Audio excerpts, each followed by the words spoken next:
When he was on King County Council, he helped to manage a $3 billion budget. Now he helps people deal with government, and maybe he can just help us deal with a financial mess. Brian Derdowski, right here on Public Exposure.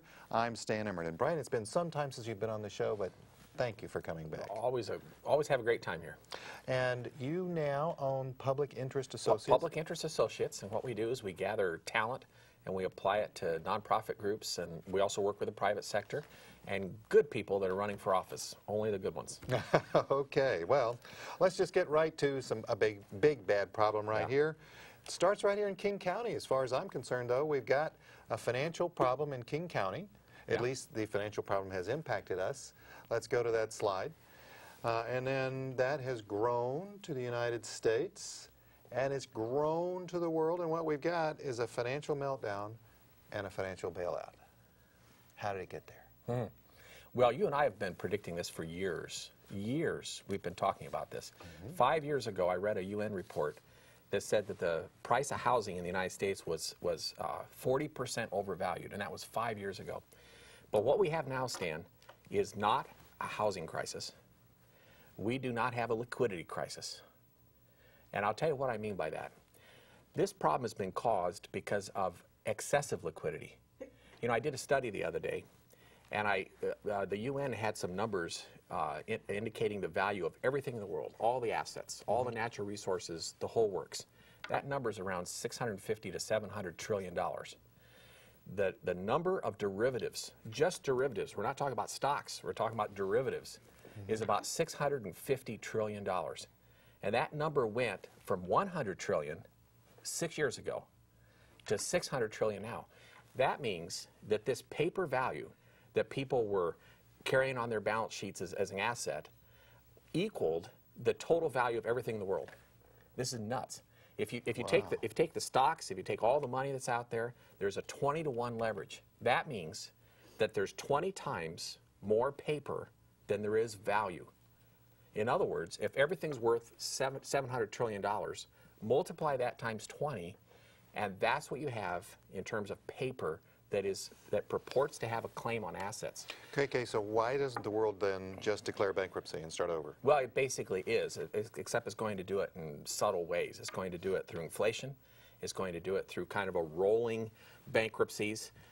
And unfortunately, kind of like a rolling brownout, or the brownouts that we had, the rolling blackouts? Yeah, and a lot of really neat people that were not responsible for this, a lot of people that did not participate in this boom, are the ones that will be paying the greatest price. You know, the housing, the total value of all the housing in the United States, all the mortgages, is about $9 trillion. Well, that number's gone down a couple trillion. It's probably got 2 more trillion to go. Really? 2 more trillion Since this started? Absolutely right. We're about half, in my opinion, we're about halfway through this. And so, you know, that's the bad news. The good news is that this day of reckoning that we have been predicting for years is happening. It's not happening 5 years from now. It's not happening when things are even worse. And so we're going to have to make some adjustments, and some of those adjustments will be painful, of course, but many of them will actually improve society. We may, when we look back on this 10, 15 years from now, we may say this was the beginning of a whole new world that was a lot more livable, a lot more equitable, a lot more sustainable. Let's see what we've got to deal with then right now. One of the things of the Meltdown 101 is how we had this massive trade deficit. And this is from an Associated Press article of today. This is just the September U.S. trade deficits. And this is good news because so much of this is tied to oil, and the price of oil is down. Let's go to the next graphic too, because it's not just the big countries, but let's go to those others there: Japan, Mexico, Venezuela, Nigeria, Taiwan, South Korea. I thought Venezuela was the bad people. Yeah. But well, that's oil-based. But these trade deficits, what's happening here? Yeah. Well, first of all, this global trade regime that we've been in has been almost totally financed by the United States. I did a study a little while ago of China as an example. In the last 12 years, were it not for the trade that China had with the United States, China would have had a $650 billion deficit. Oh, really? Yeah. So we bought their crap. Absolutely. Well, yes. And, basically. Yeah. And so the America's ability to absorb this tremendous debt and carry it on the books financed the whole shebang. And it is, what you're going to find is you're going to find that global trade is just going to grind. It's just going to grind to a halt. It's going to last years and years and years. And what it's going to do is it's going to drive our economies toward more local sustainability. You know, China, you know, we put $700 billion into our stimulus bailout of the financial institutions. China just put $500 billion into theirs, and their economy is about 1/8 of ours. So in comparison, their stimulus is massive. Yeah, we've got some notes just from today, as a matter of fact, from MSNBC. The Chinese are bracing for cracks in a miracle economy. And the economic growth in China slowed to 9% in the last quarter, down from 10.4% in the previous quarter. I mean, that's a huge drop in one quarter. Markedly lower than the 12% of the same period last year, and the lowest in 5 years. The fear is that the growth rate could drop further to a potentially dangerous level that could spark massive unemployment and social unrest. And in China, with all of the people that they have. Let's go to the next quote, though. Experts estimate that China needs a minimum of an 8% growth rate to accommodate the more than 15 million new job seekers every year. So we think we have problems. Let's go to the next quote. While the U.S. stock market has plummeted over the last year, so has China's. There are about 150 million Chinese invested in the stock market, a large grieving constituency at the moment.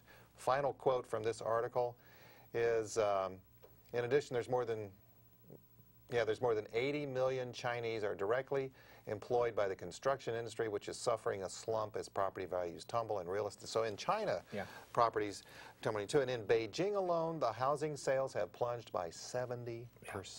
I've been telling people, if China's the panacea for us, it ain't happening now. I think China is probably one of the most fragile economies in the world. I've been saying that for several years. And it's, you know, what China did is China flogged its population for a couple of generations. Flogged them to work for virtually nothing. And they took that wealth and they put it in dollars and they put it in real estate and they put it in offshore investments. This is a bad use of their money, and it's going to come. So instead of building infrastructure, but the biggest project in the world. It's big buildings that are empty. Well, and the electricity project, though, is huge. The dam and you know, there's a lot of downside to that too. In terms of local sustainability, it's the jury's still out.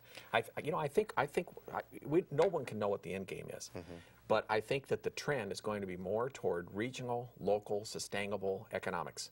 Well, here in the United States, and especially here in King County, we depend upon China quite a lot. Is China looking at a trade deficit itself? I mean, here's what they make. Are we going to be buying toys? Are we going to be, certainly we're going to be buying clothes and tires, but are they going to be there anymore made in China? For example, let's go to the next graphic, because the next graphic comes from Professor Barnett from the U.S. Naval War College. This is about the sources of terrorism, but it's also sources of cheap labor, the core and the gap. This one and then the next one, that's the eastern part of the world, and there's the eastern part of the world, the other one is the western part. What happens if there's a trade deficit in China? Well, China's not going to be able to sustain a trade deficit, and no one will be able to without this false liquidity. But we have for 30 years. It's over. In other words, this massive amount of derivatives and other debt that has been propping this whole regime up, that's gone. And so the ability to finance these deficits, trade deficits, is a thing of the past. We're going to take a real short break. When we come back, let's talk about